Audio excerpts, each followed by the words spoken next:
সিদ্ধেশ্বর মন্দির কমিটি এবং হিন্দু রক্ষী দলের যৌথ ব্যবস্থাপনায় গঙ্গা আরতি সম্পন্ন। বরাক উপত্যকার ঐতিহ্যবাহী সিদ্ধেশ্বর কপিলাশ্রম শিব মন্দিরে আয়োজিত হয় গঙ্গা আরতি। সিদ্ধেশ্বর মন্দির কমিটি এবং হিন্দু রক্ষী দলের যৌথ ব্যবস্থাপনায় 27শে নভেম্বর বুধবার বিকেলেই সাড়ম্বরে সম্পন্ন হয় গঙ্গা আরতি। ভারত সেবাশ্রম সংঘের উত্তর পূর্বাঞ্চলের মুখ্য সংগঠক শ্রীমৎ স্বামী সাধনানন্দজি মহারাজ এর নেতৃত্বে অগণিত ভক্তদের নিয়ে আয়োজিত হয় এই গঙ্গা আরতি। হরিদ্বারের গঙ্গা আরতির কথা যেন অনুভব করিয়ে দিলেন সিদ্ধেশ্বর কপিলাশ্রমে আয়োজিত গঙ্গা আরতি। সিদ্ধেশ্বর মন্দিরের কমিটি এবং হিন্দু রক্ষী দলের তাৎপর্যপূর্ণ ভূমিকায় ব্যাপক সাড়া যোগায় এত অঞ্চলে। বুধবার সন্ধ্যায় বরাক নদীর তীরে এক অত্যাধিক চেতনাময় পরিবেশ বিরাজ করে।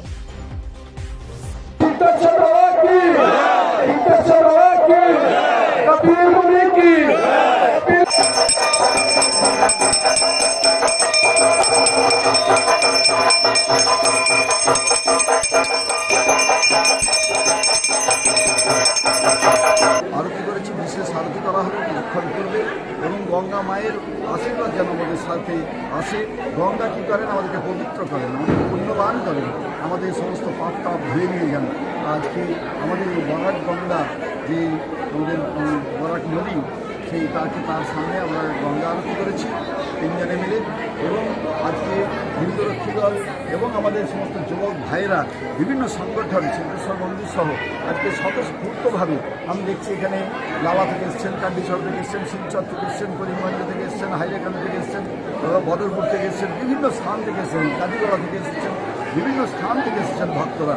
তারা এসে মন্দিরে মায়ের আরতি দর্শন করার জন্য আজকে আমরা আরতি করলাম।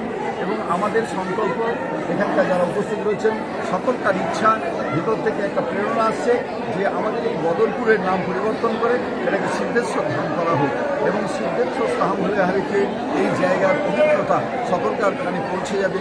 এবং সকলে যখন সিদ্ধেশ্বর বাবার নাম উচ্চারণ করবে তখন তাদের মধ্যে সত্যম শিবম সুন্দরম, শিব তার তিনি যিনি কল্যাণ দান করেন, যিনি আমাদের মঙ্গল দান করেন, তার সেই মঙ্গল বার্তা, কল্যাণ বার্তা সকলকার ছড়িয়ে রয়েছেন।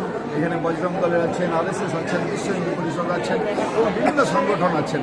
সকলকে আজকে যারা এসেছেন তাদেরকে আমি সাদর অভিনন্দন জানাচ্ছি, এবং ভবিষ্যতে যাতে এটা সিদ্ধেশ্বর ধামে পরিণত হয় এই অঞ্চলটি, আমরা তার জন্য আমাদের আসাম সরকারের কাছে স্বনির্বন্ধ অনুরোধ রাখছি।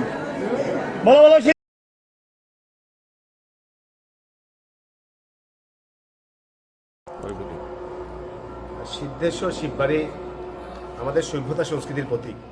কপিলমুনি যেভাবে এখানে এসে উনি ধ্যান করেছিলেন, এবং স্বয়ং দেবাদিদেব ভগবানকে এখানে উনি পেয়েছিলেন, এবং বিশেষ করে সিদ্ধেশ্বর শিববাড়ি এখানে স্থাপিত হয়েছিল। এবং সেইভাবে আমরা বিশ্বাস করি যে বরাকের আমরা যারা জনসাধারণ, আমাদের এই অঞ্চলের সঙ্গে আমাদের একটা আবেগ জড়িত, আমাদের সভ্যতা সংস্কৃতির প্রতীক।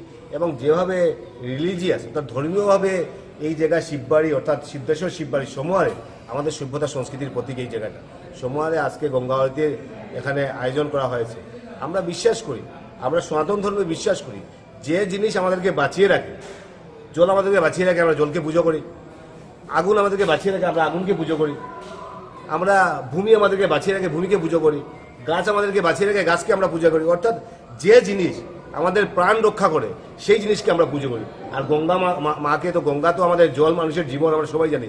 সেই গঙ্গা মার পুজো আমরা আজকে এখানে করছি। কদিন আগে করিমগঞ্জ হয়েছিল, শ্রীভূমিতে হয়েছিল, এখন নাম পরিবর্তন করে শ্রীভূমি হয়েছে। শ্রীভূমি হয়েছিল, করিমগঞ্জের মানুষ অনেক খুশি, আমরা শ্রীভূমি হয়েছে এখানে। শ্রীভূমিতে আমাদের গঙ্গা আরতি হয়েছিল। এখন এই জায়গাতে চলছে। সামনে আমি তো দাবি এখনো তুলছি, এখন আগেও তুলছিলাম, এখনও তুলছি যে বদরপুর রেল জংশনের নাম শ্রীভূমি করা হোক। তো ব্যাপার হচ্ছে গিয়ে সেই অনেকে বলবেন যে নামের সঙ্গে কি আছে, নামের সঙ্গে কি ডেভেলপমেন্ট হয়ে যাবে? নামের সঙ্গে আমাদের সভ্যতা সংস্কৃতি জড়িত। এবং একটা জিনিসের নাম, দেখুন সবচেয়ে বড় দুঃখজনক ব্যাপার যে করিমগঞ্জের নাম শ্রীভূমি করা হলো। এখন শ্রীভূমি করার সঙ্গে সঙ্গে কিছু সংখ্যক যারা বিশেষ করে ফান্ডামেন্টালি যারা আজকে সেটা বিরোধিতা করছেন, ভারতীয় মুসলমানরা বিরোধিতা করছেন কিছু মুসলমানরা গিয়ে সেটার উপর দিচ্ছেন, মেমোরান্ডাম দিচ্ছেন। রবীন্দ্রনাথ ঠাকুরের দেওয়া নাম একটা, একদিকে যে রবীন্দ্রনাথ ঠাকুর বাঙালি সভ্যতা সংস্কৃতির প্রতীক, যে রবীন্দ্রনাথ ঠাকুর বাঙালির মানুষের পরিচয় দিলেন, সমানে আমরা বিশ্বাস করি এই শ্রীভূমি মানে কি সুন্দর ভূমি, সুস্থ সুন্দর পরিবেশ, সেই নামের বিরুদ্ধে। অর্থাৎ কিছু মানুষ আছে যে সে পরিবেশটাকে যে একটা বিশ্রী পরিবেশ করা। আজকে আমরা বিশ্রী পরিবেশ চাই না। আজকে বিশেষ করে যেখানে সভ্যতা সংস্কৃতি জড়িত, করিমের সঙ্গে কি আছে? করিম কোনো একটা ব্যক্তির নাম, করিমউদ্দিন, রহিমউদ্দিন ব্যক্তির নাম। শ্রীভূমি কোনো ব্যক্তির নাম নয়। শ্রীভূমি একটা একটা একটা সুস্থ সুন্দর একটা বাতাবরণ। তাই সামনের দিন একটা সুন্দর পরিবেশ হোক। নিউজ ডেস্ক রিপোর্ট, সুদর্শন নিউজ বাংলা।